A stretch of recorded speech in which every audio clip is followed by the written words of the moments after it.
Hello everyone, welcome back to our channel. Start करते हैं प्रश्नों को। सबसे पहला प्रश्न हमारे पास है, आपको मैच द फॉलोइंग करना है, यानी कि सूची एक का दूसरे से क्या करना है, मिलान करना है। ठीक है। एक जगह विचारक दिए गए हैं, फिलोसोफर या दार्शनिक भी आप इन्हें कह सकते हैं, और दूसरी जगह दी है प्रमुख संस्था, यानी कि कुछ ऐसी चीज़ें जो इनके द्वारा जिसका निर्माण किया गया। ठीक है। गांधी, टैगोर, अरविंदो, विवेकानंद। और एक जगह दिया गया है Rishi Valley School, Tolstoy Farm, Saraswati Vidya Mandir, Mirambika, Ramakrishna school, Shri Niketan. ठीक है। तो इसका मिलान हम करते हैं। तो याद रखिएगा कुछ कुछ महत्वपूर्ण तथ्य। गांधी जी जो हैं वो टॉल्स्टॉय फार्म से रिलेटेड हैं, टैगोर श्री निकेतन से रिलेटेड हैं। ठीक है।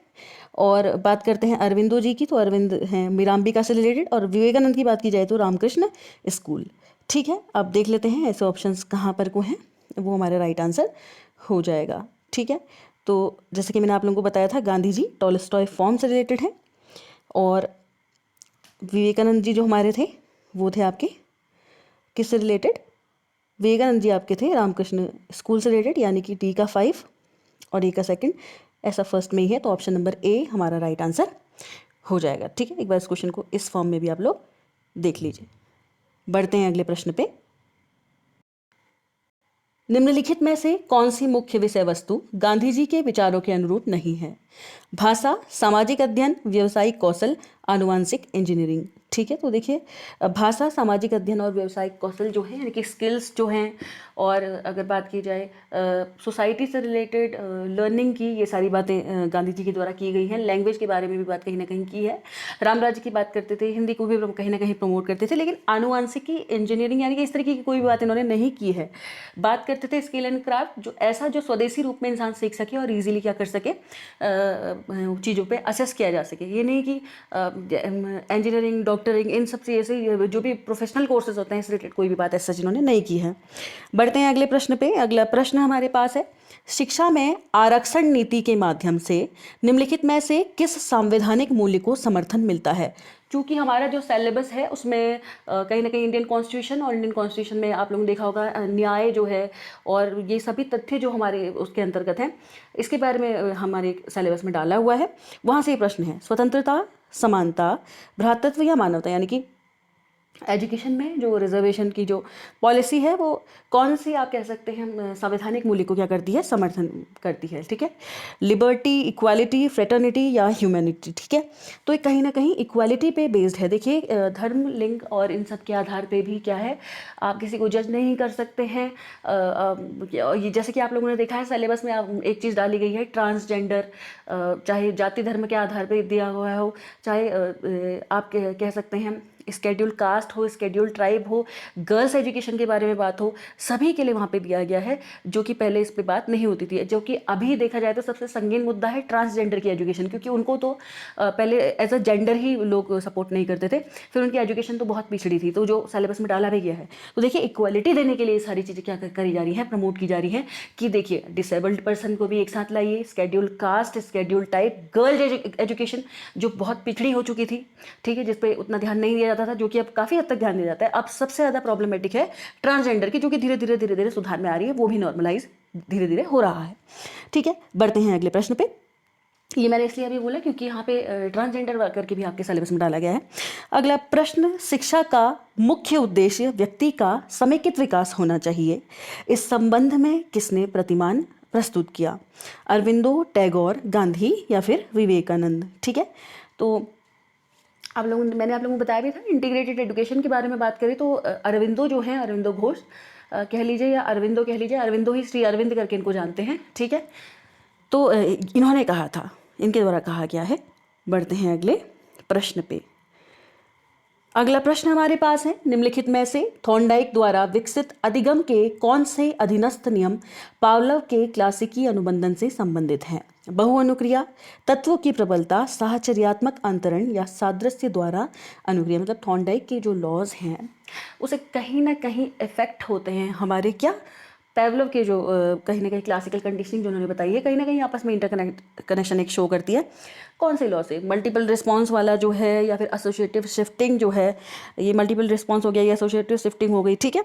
सादृश्य द्वारा इनकी एनालॉगी कहीं ना कहीं, या फिर तत्वों की प्रबलता। तो क्या इसका एक राइट आंसर होगा? ठीक है, तो इसका राइट आंसर आपका हो जाएगा साहचर्यात्मक अंतरण। ठीक है, यानी कि एसोसिएटिव शिफ्टिंग कहीं ना कहीं क्या है, यूजफुल है। इन दोनों में आपस में इंटरकनेक्टेड है कहीं ना कहीं। ठीक है, बढ़ते हैं अगले प्रश्न पे।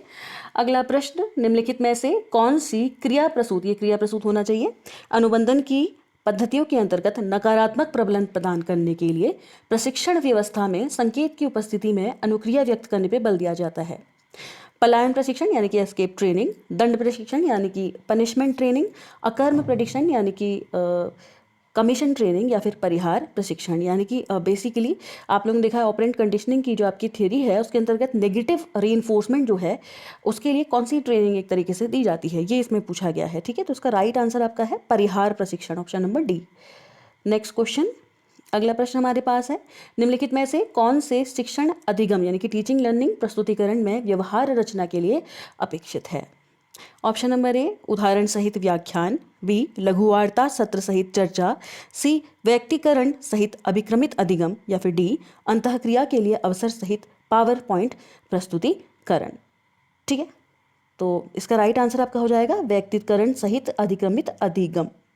देखिए टीचिंग लर्निंग में प्रेजेंटेशन जो है वो व्यवहार रचना किस तरीके की जानी चाहिए, तो खाली आप एग्जाम्पल सहित डेमोन्स्ट्रेट कर दे रहे हैं, या लघु वार्ता मतलब स्मॉल सेशन में कोई वार्ता हो रही है, इंडिविजुअली कोई चीज़ किस तरीके से कोई लर्निंग कर रहा है, इंस्ट्रक्शनल लर्निंग हो रही है, या फिर इंटरेक्शन के लिए जो है अवसर दिए जाने चाहिए, जैसे पावर पॉइंट प्रेजेंट वगैरह कर लिया। तो यहाँ पे यह है कि देखिए व्यक्तिगत रूप से इंसान क्या करेगा, सीखेगा, तो उसको व्यक्तिगत रूप से चीज़ें मिलेंगी तो ज़्यादा बेहतर आपका आउटकम मिलेगा। ठीक है, अगला प्रश्न, स्किनर के विचार से निम्नलिखित में से किसके साथ संबद्ध होने पर गौण प्रबलकों की व्युत्पत्ति होती है। ऑप्शन नंबर ए तटस्थ उद्दीपक, बी नकारात्मक उद्दीपक, सी था ये नकारात्मक, और सी आपका बी है सकारात्मक उद्दीपक, और डी आपका है सकारात्मक उद्दीपक तथा नकारात्मक उद्दीपक। स्किनर ने बताया था कि मतलब गॉड जो आप लोग देखते हैं सेकेंडरी जो होते हैं जनरली, ठीक है, तो आप लोगों ने देखा था और उन्होंने बहुत सारी तरीके की बात की थी। स्किनर जो है दो तरीके की बात करते हैं, मतलब जनरली वो बात करते हैं कि जो रीइंफोर्समेंट है वो अलग अलग तरीके का हो सकता है ना, कॉन्टीन्यूस हो सकता है, पार्शियल हो सकता है। पार्शियल को उन्होंने बेहतर बताया, यानी अगर आप लगातार रीइंफोर्समेंट यानी कि पुनर्बलन देते जाएंगे तो बच्चे में उतना प्रभावी ढंग से वो कार्य नहीं करेगा। हाँ, पार्शियल वाला प्रभावी ढंग से कार्य करेगा। फिर फर्दर इन्होंने इसको भी बदला रेशियो और इंटरवल में। ठीक है, इस तरीके से अनुपात और अंतराल में लास्ट में इन्होंने बदला था, और इन्होंने सकारात्मक नकारात्मक पुनर्बलन के बारे में भी बात की हुई है। तो दोनों ही तरीके की चीज़ों के बारे में इन्होंने बात की है, जो दोनों को कहीं ना कहीं क्या है, गौण रूप से गौण प्रबलकों की व्युत्पत्ति के साथ कहीं ना कहीं में समानता बताई गई है, जो कि एक्चुअल में अगर बात करें तो दो तरीके की इन्होंने बात की थी, एक तो सतत, एक था आंशिक रूप से पुनर्बलन। ठीक है, बढ़ते हैं अगले प्रश्न पे। अगला प्रश्न हमारे पास है, विचारावेश प्रक्रियाएं विशेषकर किस श्रेणी के बालकों के लिए सहायक होती हैं। प्रतिभाशाली यानी कि गिफ्टेड बालकों के लिए, पिछड़े यानी कि बैकवर्ड बालकों के लिए, सृजनशील यानी कि क्रिएटिव बालकों के लिए, डी मंदबुद्धि बालों के लिए यानी कि मेंटली रिटार्डेड जो बच्चे होते हैं उनके लिए। ठीक है, तो विचारावेश जो प्रक्रियाएं हैं वो किस श्रेणी के बालकों के लिए होनी चाहिए, ये आपसे पूछा है बेसिकली। तो विचारावेश देखिए जिसमें विचार करने की ज़रूरत पड़े, काफ़ी ज़्यादा विचार करने की ज़रूरत पड़े, मतलब विचार का मतलब यह है खुले तौर पे विचार करना। ठीक है, क्रिएटिव थिंकिंग यानी कि डाइवर्जेंट चीज़ों के अंदर ये कहीं ना कहीं आता है, तो ये क्रिएटिव बालकों के लिए होता है। ठीक है, बढ़ते हैं अगले प्रश्न पे। अगला प्रश्न हमारे पास है, निम्नलिखित में से कौन सी बुद्धि की अवधारणा अर्थ और मूल्य की समस्या का समाधान करती है। IQ, EQ, SQ या फिर CQ, यानी कि कौन सी ऐसी आप कह सकते हैं इनमें से जो अलग अलग तरीके की इंटेलिजेंस आपको दी गई है, कौन सी इंटेलिजेंस जो है कहीं ना कहीं वो मूल्य और समस्या का समाधान करती है, कह रहा है। ठीक है, तो मतलब वैल्यू एडिड कहीं ना कहीं चीज़ों के बारे में बात करती है। IQ यानी कि इंटेलिजेंट क्वेश्चन, EQ यानी कि इमोशनल क्वेश्चन, SQ ये क्या होगा, और साथ ही साथ हमारे पास है CQ। ठीक है, कल्चरल हो गया आपका, और SQ भी कह सकते हैं आध्यात्मिक वाले को, स्पिरिचुअल क्वेश्चन। ठीक है, तो क्या इसका राइट आंसर एक रहेगा, तो इसका राइट आंसर आपका हो जाएगा, देखिए मूल्य आधारित जहाँ पे भी बातें जाती हैं कहीं ना कहीं आप आदर्शवाद भी याद कर लीजिएगा, आइडियलिज्म आध्यात्मिकता की तरफ हम जाते हैं इसमें, तो आध्यात्मिक बुद्धि होती है। ठीक है, बढ़ते हैं अगले प्रश्न पे। अगला प्रश्न हमारे पास है, प्रतिशतांकों में अपनाया जाने वाला मापन का मान कहलाता है। देखिए मेजरमेंट आप लोगों ने कहीं ना कहीं पढ़ा है, उसके अंतर्गत आपसे पूछा गया है नॉमिनल, ऑर्डिनल, इंटरवल या फिर रेशियो, प्रतिशतांकों में जो अपनाया जाता है वो मापन कौन सा है। ठीक है, तो इसका राइट आंसर क्या होगा ये कमेंट सेक्शन में आप हमें बताएंगे। ठीक है, अब थोड़ा सा मैं हिंट आपको दे देती हूँ। प्रतिशतांक है तो प्रतिशत से रिलेटेड, नंबर से रिलेटेड कहीं ना कहीं होगा। ठीक है, अगला प्रश्न, दर्शन शास्त्र का अध्ययन भावी शिक्षकों के लिए महत्वपूर्ण माना जाता है क्योंकि दर्शन शास्त्र जो है शैक्षणिक मुद्दों और अवधारणाओं के बारे में विस्तृत परिप्रेक्ष्य प्रदान करता है। दर्शन शास्त्र एक विवेकशील मनुष्य बनाने में मदद करता है। दर्शन शास्त्र शैक्षणिक अवधारणाओं में स्पष्टता लाता है, या फिर दर्शन शास्त्र जो है वो शैक्षणिक समस्याओं को सही परिप्रेक्ष्य में देखने का ढांचा उपलब्ध कराता है। देखिए ऐसे क्वेश्चन पेपर में आएंगे तो बंदा फंस सकता है, क्योंकि यहाँ पे सारे ही ऑप्शंस क्या हैं, पॉजिटिव है। अब आपको पॉजिटिव में भी जो सबसे ज़्यादा पॉजिटिव है वो कहीं ना कहीं चूज़ करना है। तो इसका राइट आंसर आपका हो जाएगा शैक्षणिक मुद्दों और अवधारणाओं के बारे में विस्तृत परिप्रेक्ष्य प्रदान करता है, ये भी ठीक है। विवेकशील मनुष्य बनाने में भी मदद करता है, अवधारणाओं में भी स्पष्टता लाता है। लेकिन देखिए अगर आप सही तरीके से दर्शन शास्त्र का यूज़ करेंगे, जो कि आपकी एजुकेशनल प्रॉब्लम्स होंगी, अगर आप जो फिलॉसफी है उसको इस तरीके से यूज़ कर रहे हैं, जो आपकी एजुकेशनल प्रॉब्लम्स हैं उसके कॉन्टेक्स्ट में कहीं ना कहीं सही तरीके से आपको क्या कर रही है, एक ढांचा उपलब्ध करा दे रही है, तो ये सबसे बेस्ट होगा। ठीक है, तो ऑप्शन नंबर डी हमारा राइट आंसर इसका हो जाएगा। बढ़ते हैं अगले प्रश्न पे। अगला प्रश्न हमारे पास है, मनुष्य ही सभी वस्तुओं का निष्कर्ष है। ठीक है, निष्कर्ष नहीं, निष्कर्ष होना चाहिए था। इस कथन का समर्थन कौन सा दर्शन करता है, यानी कि कौन सा दर्शन ऐसा है जो कहीं ना कहीं मनुष्य को ही सर्वे सर्वा मानता है, ये हमसे पूछा गया है इसमें। ठीक है, यथार्थवाद यानी कि रियलिज्म, प्रयोजनवाद यानी कि प्रैग्मेटिज्म, विचारवाद आइडियलिज्म, और प्रकृतिवाद यानी कि नेचुरलिज्म। ठीक है, तो देखिए आप लोग समझते ही हैं, सोशल यानी कि सामाजिक तथ्यों के बारे में बात कर लीजिए या मनुष्य के बारे में बात कर लीजिए, ये बात करता है आपका प्रयोजनवाद। यथार्थवाद कहीं ना कहीं मटीरियल की तरफ झुकाव डालता है। विचारवाद जो है कहीं ना कहीं आध्यात्म की तरफ आपको ले जाता है, आइडियलिज्म। प्रकृतिवाद जो है कहीं ना कहीं प्रकृति को सपोर्ट करता है। बढ़ते हैं अगले प्रश्न पे। एक विचारवादी शिक्षक द्वारा किन विषयों के अध्ययन पर बल दिया जाएगा। ठीक है, एक टीचर के क्या गुण होते हैं वहाँ से प्रश्न है। विज्ञान, गणित, साहित्य, इतिहास और संस्कृति। तो अगर विचारवादी कोई शिक्षक है तो कौन से विषयों पे उनके द्वारा क्या दिया जाएगा, बल दिया जाएगा। ठीक है, ये आपसे पूछा है। तो ऑप्शन आपके हैं ACD, BCD, ABC या ABD। तो देखिए विचारवादी शिक्षक यानी कि विचार करने की जहाँ पे ज़रूरत पड़े। ठीक है, तो कौन कौन सा इसमें राइट आंसर आपको लगता है हो सकता है। देखिए गणित सही है कहीं ना कहीं, साहित्य भी सही है, और इतिहास और संस्कृति भी क्या है, कहीं ना कहीं सही है। ठीक है, देखिए सही तो वैसे अप्रोप्रिएटली ऐसा कोई ऐसा नहीं था कि विज्ञान में आपको अध्ययन करने पे बल नहीं दिया जाएगा एक विचारवादी शिक्षक द्वारा, लेकिन यहाँ पे लेकिन ध्यान दीजिएगा, इतिहास और संस्कृति भी विचार विमर्श से रिलेटेड कुछ चीज़ें इसके अंतर्गत आएंगी, साहित्य भी। और साथ ही साथ देखिए अब रहा, बहुत सारे बच्चों को ऐसा लगेगा कि विज्ञान होना चाहिए था, विज्ञान भी यहाँ पे हो सकता था। आंसर की में इन्होंने स्पेसिफाइड तरीके से BCD ही क्या करा है, मेंशन किया है। ठीक है, बढ़ते हैं अगले प्रश्न पे।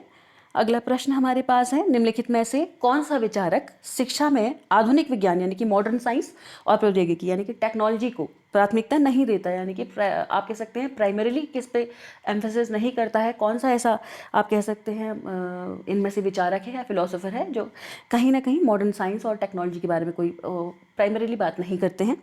गांधी जी, अरविंद, टैगोर या फिर विवेकानंद जी।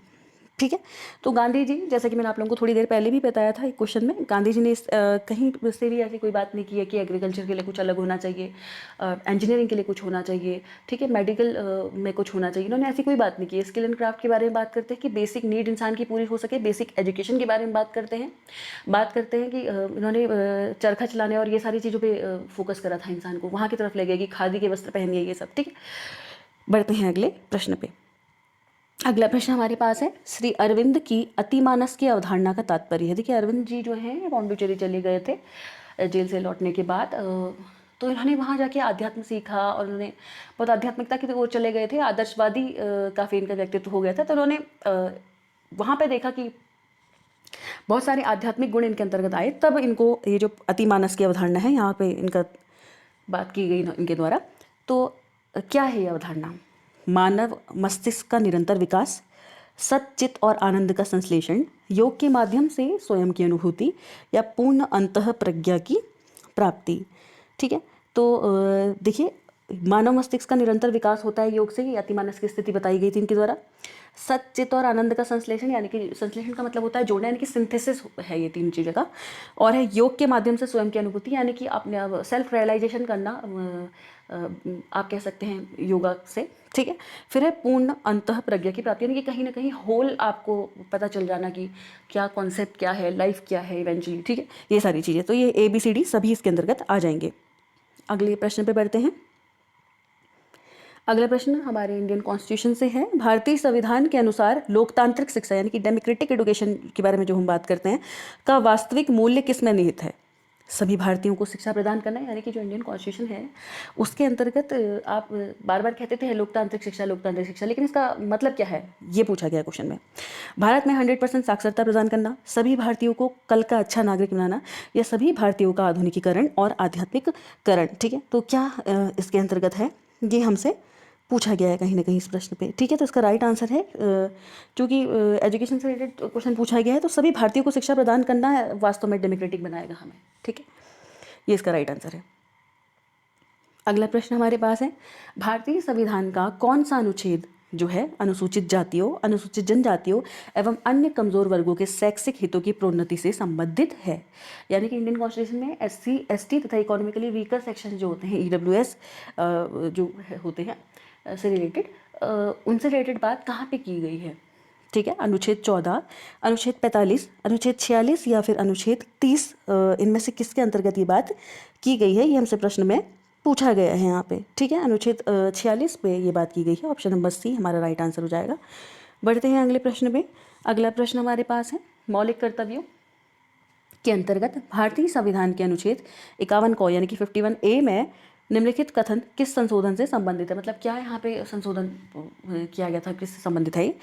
यदि माता पिता या संरक्षक हैं तो 6 वर्ष से 14 वर्ष तक की आयु वाले बच्चे अपने यथास्थिति बालक या प्रतिपाल्य के लिए शिक्षा के अवसर प्रदान करें।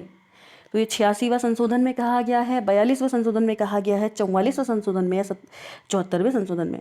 ठीक है, मैंने आप लोगों को पहले भी पढ़ाया था, यहाँ पे मैंने इंडियन कॉन्स्टिट्यूशन से अंदर रिलेटेड कुछ इंपॉर्टेंट फैक्ट आपको बताए थे।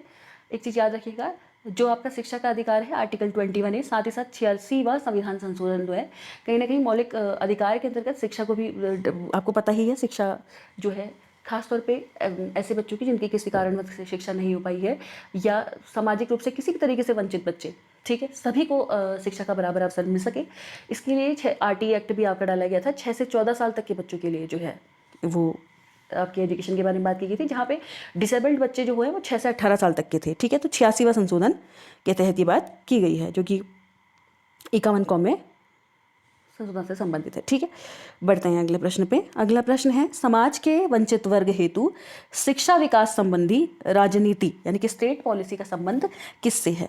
समावेशी विकास से, निवारक विकास से, लिंगाश्रित विकास से, या फिर आदर्शात्मक विकास से?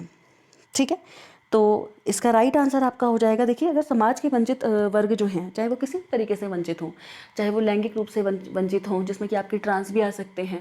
ठीक है, अब जिसमें कि कई बार आप देखते हैं जेंडर स्टीरियोटाइपिंग भी आपको देखने को मिलती है, चाहे उसमें गर्ल्स हों, बॉयज़ हों। ठीक है, जिसमें कि आप देख सकते हैं कास्ट के बेसिस पे भी आप देखते हैं। ठीक है, आप माइनॉरिटी के बेसिस पे भी देखते हैं। तो ये सभी चीज़ें हैं इसके अंतर्गत।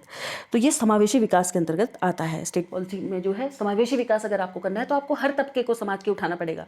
ठीक है, बढ़ते हैं अगले प्रश्न पे। निम्नलिखित में से कौन सा कार्यक्रम किशोर बालिकाओं के शैक्षिक विकास से संबंधित है? ठीक है, एडोलेसेंस एज की जो आपकी गर्ल्स हैं उनके विकास से संबंधित है। सर्व शिक्षा अभियान, किशोरी शक्ति विकास योजना, प्रौढ़ शिक्षा कार्यक्रम, या महिला समाख्या। चूंकि गर्ल्स एजुकेशन उत्तराखंड करके आपके उसमें टॉपिक अलग से डाला गया है, और साथ ही साथ ये तो पूरे इंडियन कॉन्टेक्स्ट में अभी यहाँ पे बात हो रही है, तो किशोरी शक्ति विकास योजना कार्यक्रम है। ठीक है, बढ़ते हैं अगले प्रश्न पे। अगला प्रश्न है, किस चरण में रचनात्मक चिंतन का विकास आरंभ होता है? आप लोगों ने देखा होगा, मैंने आपको बताया था 3 तरीके की चीज़ें हैं। एक तो मेमोरी लेवल होता है, दूसरा होता है अंडरस्टैंडिंग लेवल, तीसरा होता है रिफ्लेक्टिव लेवल।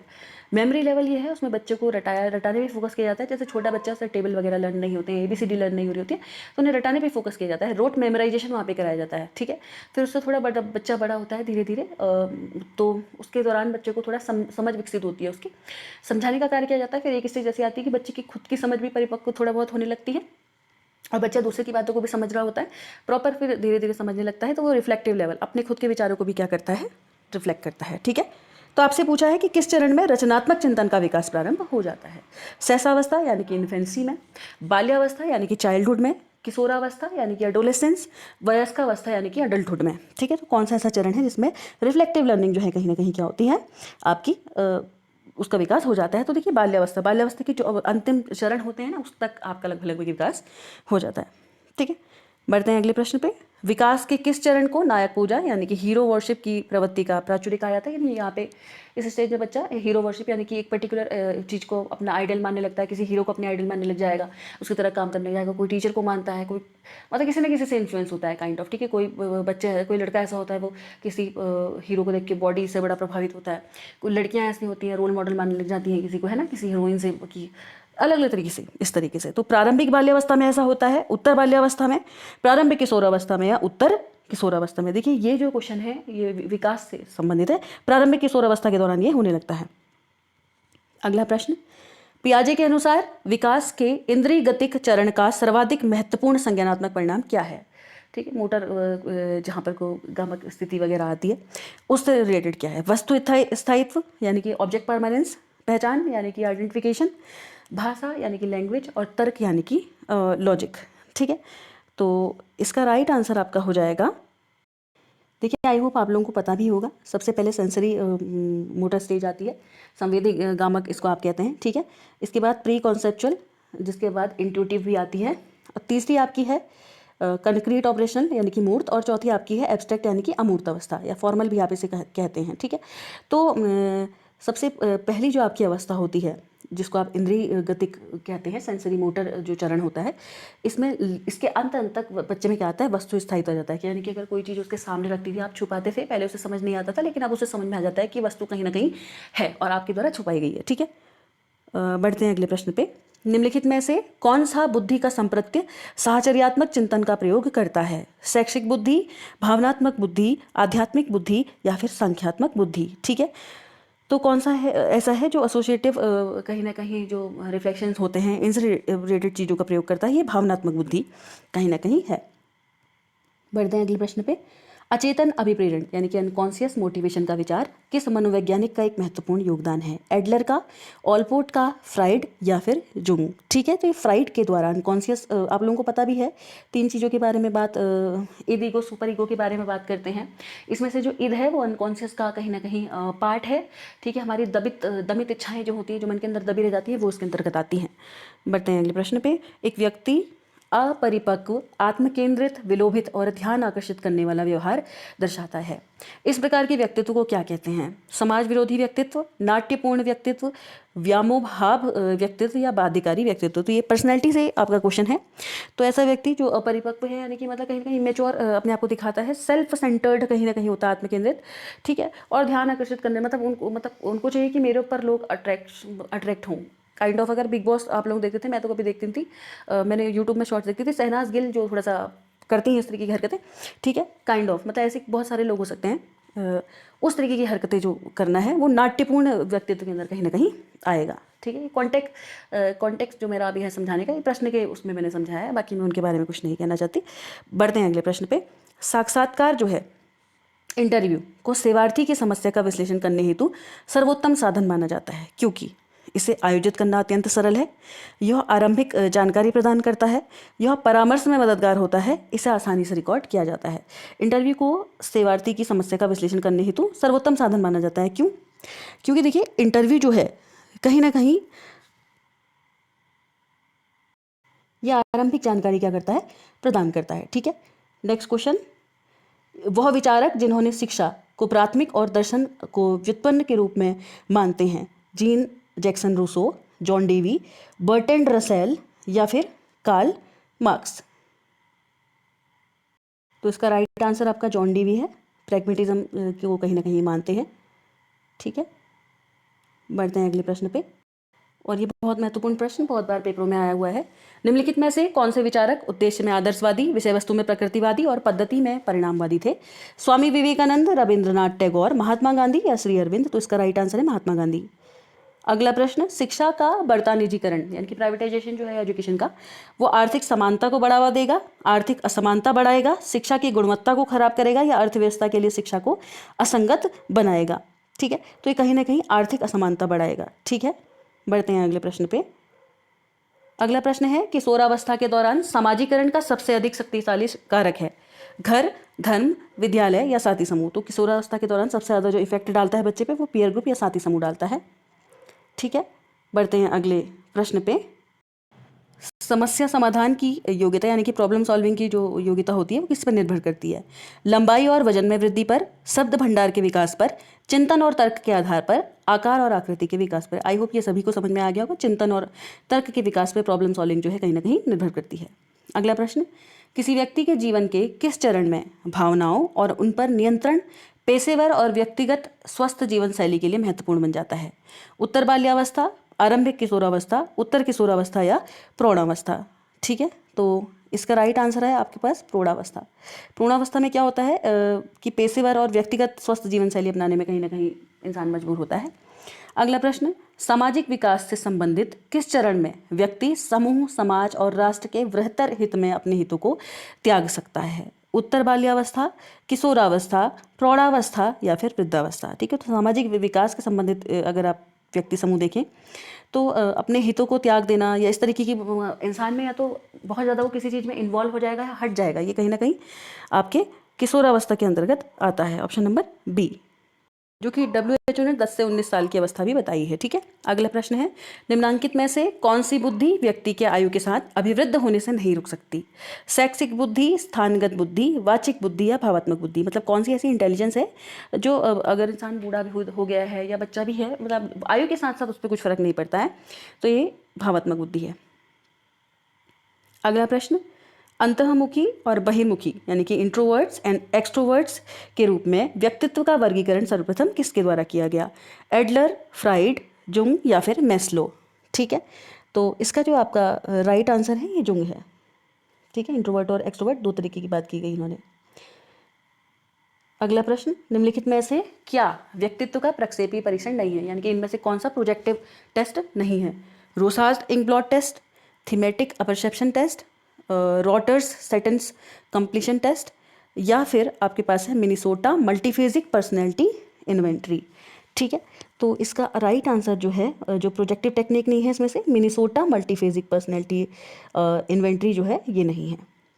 अगला प्रश्न, किसी विद्यालय में कोई कक्षा शिक्षक क्लास टीचर जो है अपने विद्यार्थियों से वाचनालय तथा प्रयोगशाला के बेहतर उपयोग तथा विषयों में अपने निष्पादन बढ़ाने के बारे में नित्य चर्चा करता है, उसका इस रूप में संलिप्त होना कहा जाएगा? व्यक्तिगत निर्देशन, शैक्षिक निर्देशन, निर्देशात्मक बोधन या फिर सूचना सेवा। ठीक है, तो इसका राइट आंसर क्या हो जाएगा? देखिए, इसे शैक्षिक निर्देशन कहा जाएगा। ठीक है, अगला प्रश्न, एक अनुसंधानकर्ता मध्याह्न भोजन योजना यानी कि मिड डे मील जो है कि प्रभावकारिता के संबंध में बड़े पैमाने पर सर्वे करना चाहता है।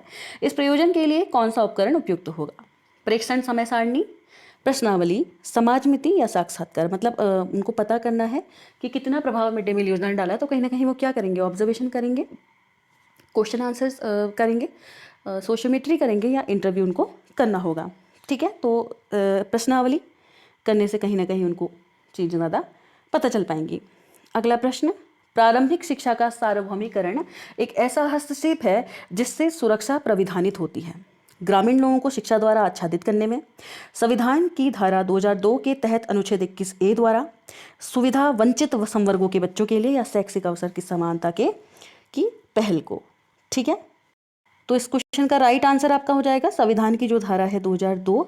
ठीक है, 86वां संविधान संशोधन आप लोगों को पता ही है 21A में डाला गया है कि प्रारंभिक शिक्षा का सार्वभौमिकरण क्या है, ज़रूरी है। ठीक है, अगला प्रश्न, स्वतंत्र भारत में शिक्षा के व्यवसायीकरण की अनुशंसा किसने की थी?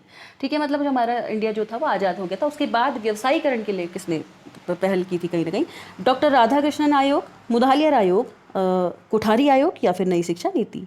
ठीक है, राधाकृष्णन आयोग जो कि 1948 से के आसपास कहीं ना कहीं आया था, मुदालियर जो कि 1952 में आ गया था, 53 में अपनी रिपोर्ट सबमिट की, और कोठारी आयोग जो कि 1964-66 है, और नई शिक्षा नीति तो आपको अभी इसमें कोई नाम नहीं दिया है तो आप कुछ नहीं कह सकते इसके लिए, तो मुदालियर आयोग के द्वारा कहीं ना कहीं ये बात की गई थी।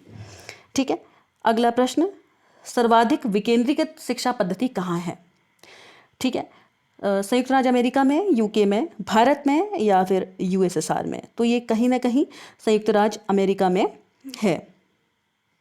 अगला प्रश्न, भारतीय संविधान में शिक्षा है राज्य सूची में, केंद्र सूची में, समवर्ती सूची में या आरक्षित यानी कि रिजर्व सूची में?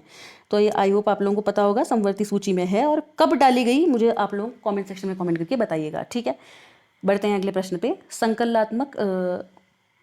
संकलनात्मक मूल्यांकन जो है इससे निहितार्थ है, क्या मतलब है इससे?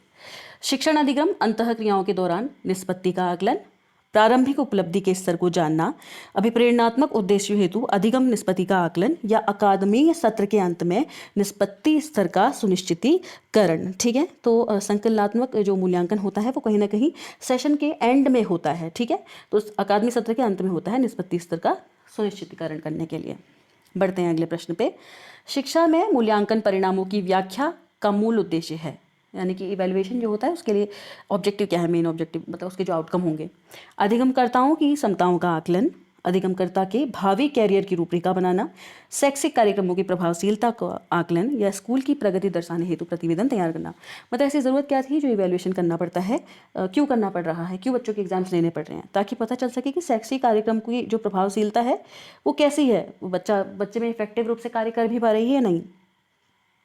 अगला प्रश्न हमारे पास है, मुक्त एवं दूरस्थ अधिगम यानी कि ओपन एंड डिस्टेंस लर्निंग जो हमारे सिलेबस में डाली हुई है के अंतर्गत संप्रेषण हेतु मुख्य अवरोध व्युत्पन्न होते हैं। मतलब कहीं कहीं उसके अंदर का जो कम्युनिकेशन प्रोसेस होती है उसमें कौन सी चीज़ें बैरियर के रूप में काम करती हैं? मानवीय शिक्षा के माध्यम से, दूरी जो वास्तविकता है, अनुदेशनात्मक सामग्री की गुणवत्ता या फिर प्रस्तुत होने वाली विषय वस्तु की प्रकृति। ठीक है, क्या चीज़ है जो प्रॉब्लम इसके अंतर्गत क्रिएट करती है? तो इसके अंतर्गत आंसर हमारा हो जाएगा अनुदेशनात्मक सामग्री की गुणवत्ता। ठीक है, पढ़ते हैं अगले प्रश्न पे। निकष संदर्भित परीक्षणों में संप्रेषण का माध्यम प्रत्यक्षतः संबंधित है प्रतिपुष्टि की प्रभाविता से, संप्रेषण के संयंत्र से, शिक्षण की गुणवत्ता से या अधिगम की गुणवत्ता से। ठीक है, तो निष्कर्ष संदर्भी जो परीक्षण होते हैं उसमें कम्युनिकेशन का जो माध्यम होता है डायरेक्टली होता है प्रतिपुष्टि की प्रभाविता से, कितनी ज़्यादा जो प्रतिपुष्टि है उससे कितना ज़्यादा इफेक्ट पड़ रहा है। ठीक है, बढ़ते हैं अगले प्रश्न पे। प्रतिभाशाली बालकों की आवश्यकताओं को पूरा करने हेतु निम्न में से कौन सा सर्वश्रेष्ठ तरीका नहीं है? ठीक है, कक्षांतर प्लुति, अगला है संवर्धन कार्यक्रम, अगला है विशेष कक्षाएं या फिर विचारावेश सत्र। तो सर्वश्रेष्ठ तरीका नहीं है वो है कलांतर प्लुति। ठीक है, संवर्धन कार्यक्रम से भी कुछ ना कुछ उनकी आवश्यकताएं पूरी होंगी, विशेष कक्षाएं भी अगर आप उनको इंपॉर्टेंट हट के क्वेश्चन देंगे उनके चीज़ों से रिलेटेड, विचारावेश सत्र भी उनके लिए इफेक्टिव रहेगा। अगला प्रश्न, मध्यम बहरे बालकों की श्रव्य लोप होगी, मतलब मध्यम जो ऐसे बच्चे होते हैं जिनको सुनने में प्रॉब्लम होती है, 26 से 54 डेसिबल, 55 से 69 डेसिबल, 70 से 85 डेसिबल या 90 या अधिक डेसिबल। ठीक है, तो 26 से 54 डेसिबल इसके अंतर्गत कहीं ना कहीं आते हैं। ऑप्शन नंबर ए हमारा राइट आंसर है। बढ़ते हैं अगले प्रश्न पे। अध्यापक शिक्षा के पाठ्यक्रम की क्रियान्विति की जिम्मेदारी प्रत्यक्षता है, मतलब टीचर एजुकेशन से रिलेटेड जो जिम्मेदारी रिस्पॉन्सिबिलिटी डाली गई है किसके पास है? एनसीईआरटी के पास, यूजीसी के पास, एनसीटीई या फिर अध्यापक शिक्षा के संस्थानों के पास। ठीक है, तो देखिए ये जिम्मेदारी कहीं ना कहीं अध्यापक शिक्षा के संस्थानों के पास डाली गई है, खाली एनसीटीई के पास नहीं है। नेक भी इसके अंदर कहीं ना कहीं आ जाता है, एनसीटीई भी आ जाता है। ठीक है, तो टीचर एजुकेशन से रिलेटेड जितनी भी इंस्टीट्यूट जो बात करते हैं उन सभी की जिम्मेदारी कहीं ना कहीं है। अगला प्रश्न, एकेडमिक स्टाफ कॉलेजों में पुनर्चर्चा पाठ्यक्रमों की पाठ्यचर्या को और अधिक प्रभावी बनाया जा सकता है। मतलब जो एकेडमिक स्टाफ होते हैं या कॉलेज होते हैं, ठीक है, उनमें अगर उनमें जो करिकुलम है उसको अगर ज़्यादा इफेक्टिव बनाना है उसके लिए क्या किया जाता है? सूक्ष्म शिक्षण द्वारा यानी कि माइक्रो टीचिंग, शिक्षक समर्था विकास कार्यक्रम, इंटर्नशिप या समूह शिक्षण। ठीक है, तो देखिए ज़्यादा इफेक्टिव अगर आपको बनाना है, एकेडमिक स्टाफ है, कॉलेज है, वहाँ पे कोलैबोरेशन के थ्रू भी आप कर सकते हैं। तो टीम टीचिंग यहाँ पे सबसे ज़्यादा इफेक्टिव होती है जो कि फ्रीमैन के द्वारा दी गई है। ठीक है, माइक्रो टीचिंग जो कि डी ड्वाइट एलन के द्वारा दी गई थी, इंडिया में ND तिवारी के द्वारा बताई गई थी, इसे स्केल्ड डाउन अप्रोच भी कहा जाता है। ठीक है, तो कैसा लगा आपका आज का ये सेशन आप लोगों को कमेंट सेक्शन में कमेंट करके ज़रूर बताइएगा। अगर पसंद आया हो तो लाइक शेयर कमेंट और सब्सक्राइब आप कर सकते हैं। और बहुत सारे बच्चे पूछते रहते हैं कि कुछ इंपॉर्टेंट बुक्स बता दीजिए, तो मैंने लिंक डिस्क्रिप्शन बॉक्स में डाल दिया है। और अगर आप लोगों को लगता है पेपर से पहले अगर आप लोगों को MCQ मारने हैं तो आप ज़रूर इन बुक्स में से बुक्स को परचेस कर सकते हैं, क्योंकि आपको डेफिनेटली कहीं ना कहीं हेल्प करेंगी। ठीक है, तो अगर पसंद आया तो लाइक शेयर कमेंट और सब्सक्राइब भी कर दीजिएगा। धन्यवाद।